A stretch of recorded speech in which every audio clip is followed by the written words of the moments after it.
Hi, my name is Darren Bartlett, and I love discussing African affairs, especially when it comes to the current affairs on the continent. You can only support by subscribing so that you don't miss out on any story any single day right here on Veritas with myself, Darren Bartlett. Now, let's talk about Abrego Garcia, the name that has become so popular in United States because this is a gentleman who was almost deported a couple of times. Actually, let me make it right. Look, he was deported to El Salvador, where he came from. Of course, he escaped that country to get into the United States legally in 2011. And you know what? And in his thought, he believed that he escaped gang violence. And when he got into the United States, was arrested again in 2019. He was almost deported back. But the immigration judges protected him because, again, the reasons for his escaping were valid, according to the judge.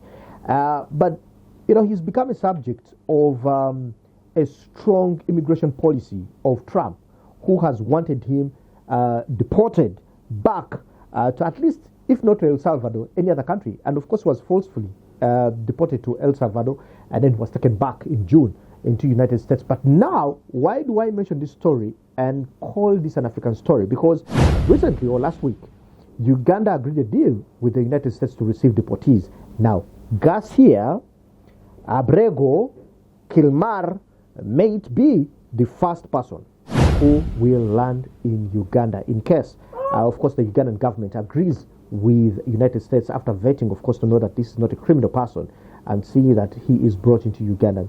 He may be the first person to land on Entebbe airport as one of the deportees who the country has agreed to receive.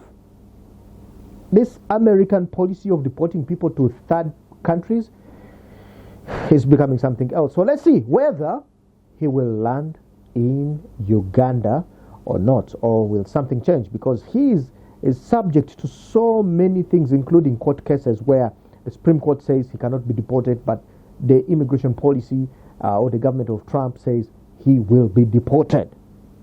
My name is Darren Bartlett. Let's see what happens to Abrego Garcia Kilmar.